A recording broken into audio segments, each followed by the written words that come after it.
But let's finish off the panel talking about how bright the future is at Tottenham Hotspur. I mean, you saw Ashley Phillips last night for Plymouth.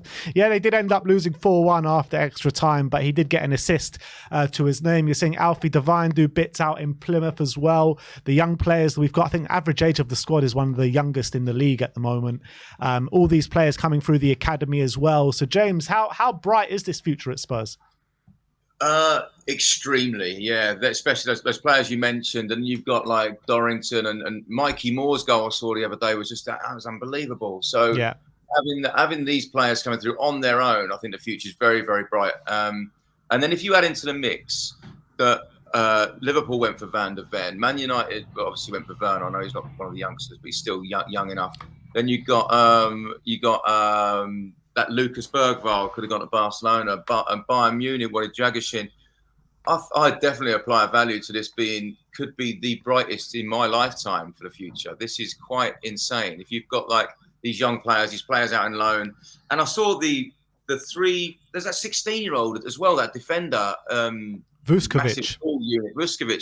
They're all like 6'4", 6'5" defenders already. I was about 5'2" at their age. You know what I mean? It was like there's insane depth here, and obviously they're smashing the leagues as well. I think it's under 21s. Are they top in the? Is it under 21s? Not only are they top, they've got 100% record still in the league, which is mad. Well, I watch quite a lot of Mikey Moore's stuff, and I'm very, very impressed with him. And I really do apply a value to the fact that there's a big reason why these players are choosing their career moves at that age to come to play for Tottenham, the way that we're playing. And also, just I'd imagine that they have a look at all the facilities around us and little things like this that mean a lot to a player, how they're looked after.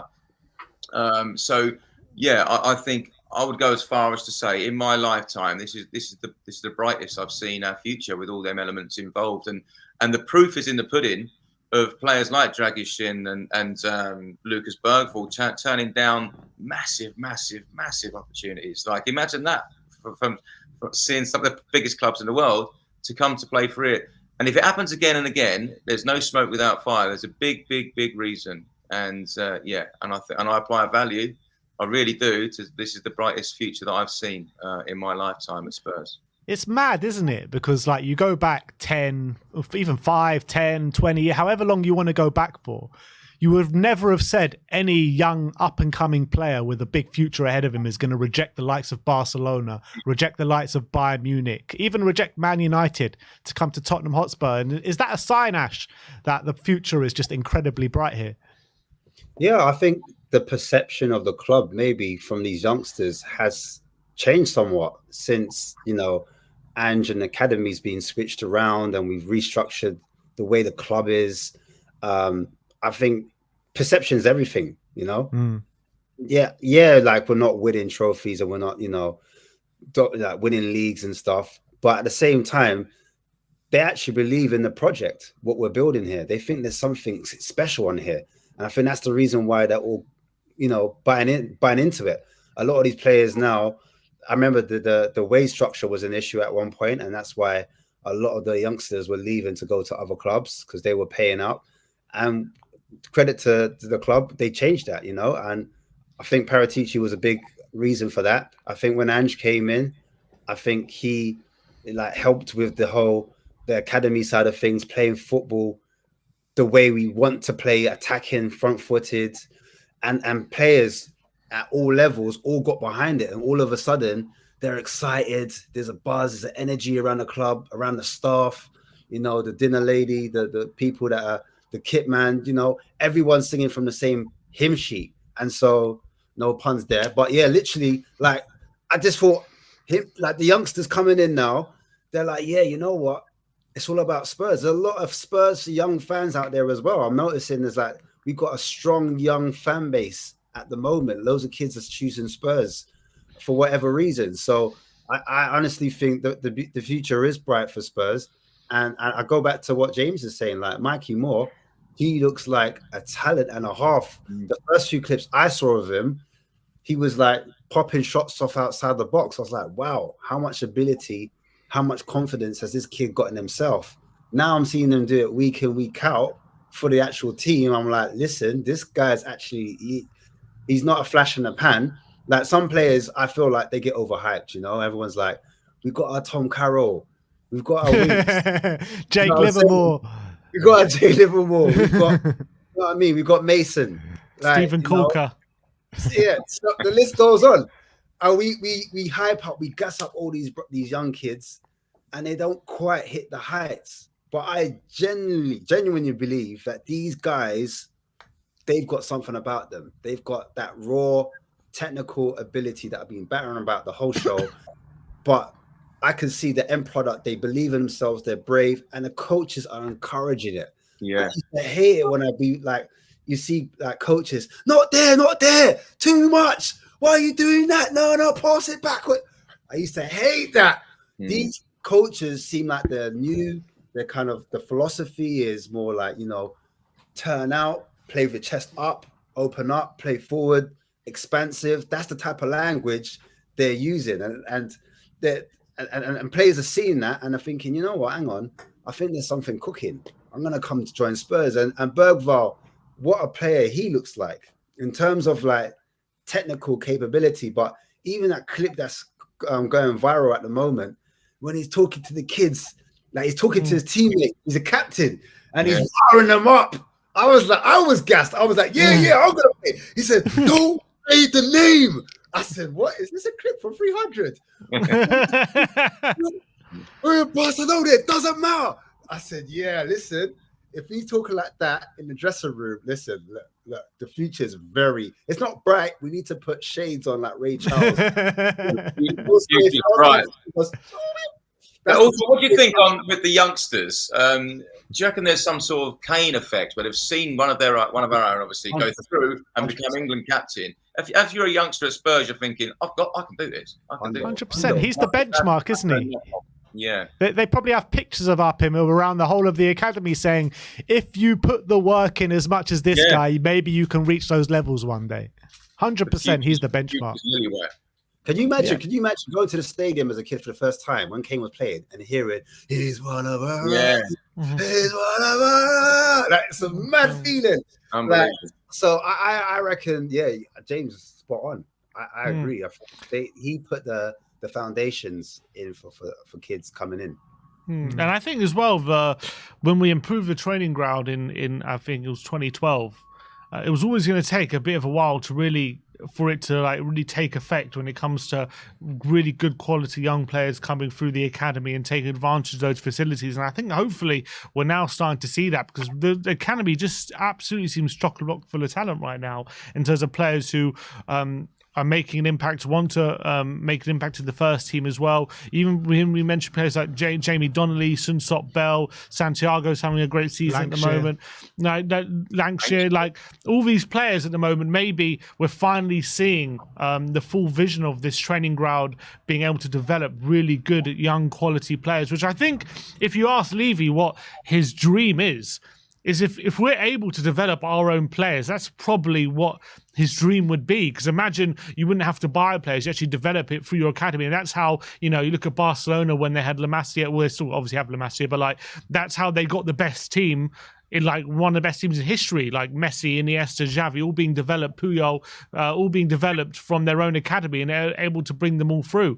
And that's like, I think, when you talk about a vision of Daniel Levy from a business standpoint, investing in the academies, and so you can have good young players coming through those academies instead of actually having to spend 40, 50, 60 million on new signings, that would be his kind of wet dream, I think. That would probably be his ultimate vision of what he would love at this football club. So I'm loving the fact that we've got these unbelievable young talents come through the academy, and I'm loving the fact that when we're looking at the transfer market, we're being smart with future moves, like Udogie and Sarr, signing them, loading them back, and then having them come through the first team. Bergvall now coming in. You've got Phillips, Devine all out on, and Josh Keeley out on loan at the moment, playing very, very well. So I'm looking everywhere among the team. I'm looking at centre backs, I'm looking at midfielders, I'm looking at forwards, and there just seems to be loads of talent coming through for the next generation. situation. And maybe that would mean as well, if a player does want to leave in the future, we're not as worried about it as we would be like finding a replacement, all these things,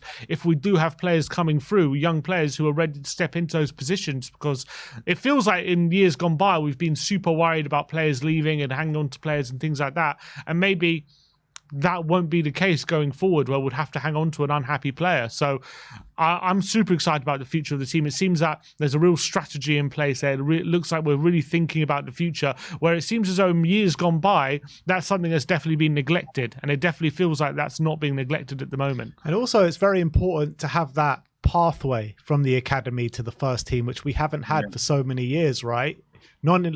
Just take, for example, Noni Madueke, who's ended up going out to Holland and coming back to Chelsea. And I think he looks like a decent player, Noni Madueke, if he had some good management behind him, to be fair. But no shade at Poch. But I think he had to leave. He felt like he had to leave because there was no pathway from the academy to the first team at that moment in time. And now with Ange here, now with all these prospects coming through, you feel like that pathway is there now, don't you?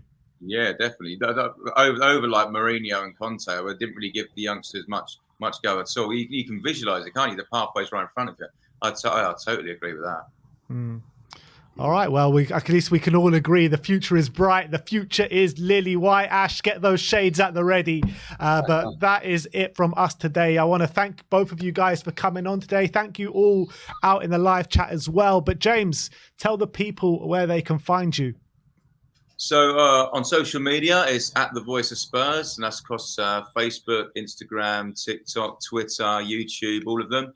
And I play at the stadium on home games. So for the next game for Brighton, I will be at White Hart Bar, which is East Stand, level 5, block 525. Like playing all the classics and some new songs too.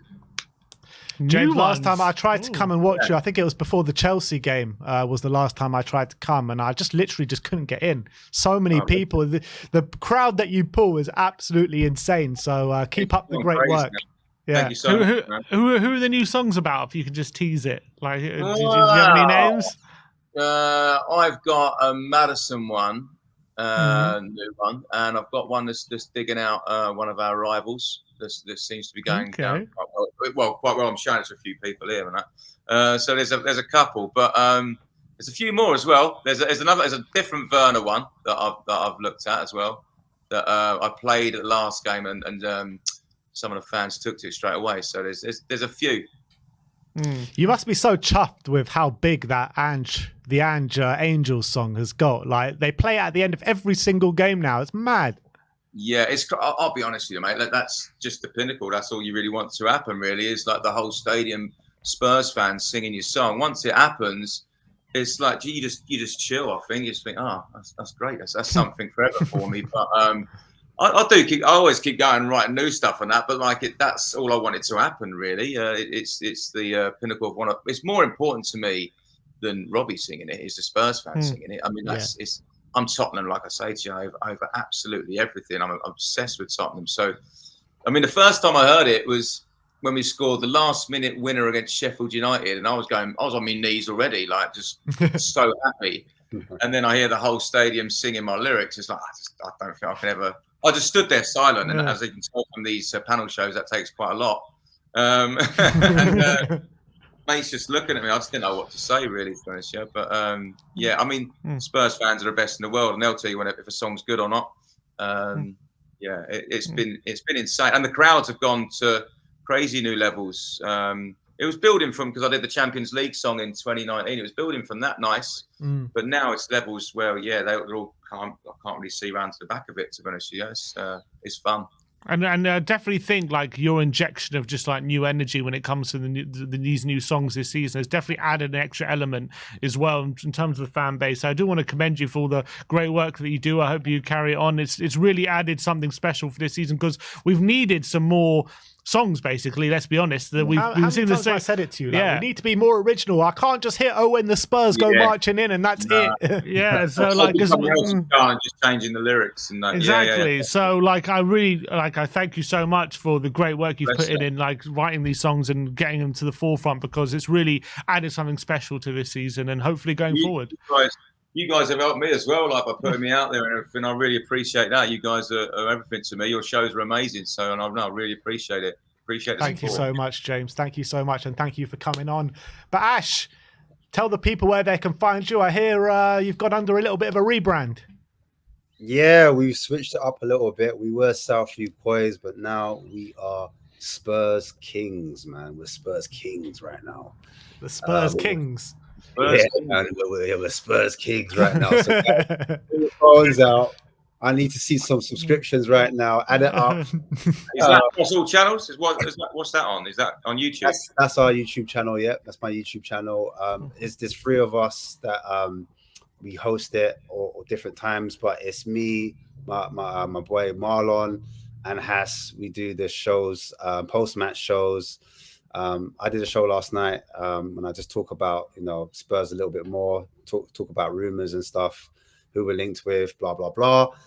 Tonight I'm doing a rival show, kind of get other rivals' opinions about Spurs and kind of get feedback. And yeah, man, that's what's going on at the moment. Like we're going through the rebrand, as I said, so we're gonna have a few more different ideas coming out. I might have to remix some of your songs, James. I'm a DJ. Yeah, man, yeah, let's do it. I might have to cut up a little bit different, put a little reverb on your voice and mix it up. But yeah, that's what we're doing. But everyone's welcome to jump on the show whenever they want. I'm always looking for guests as well.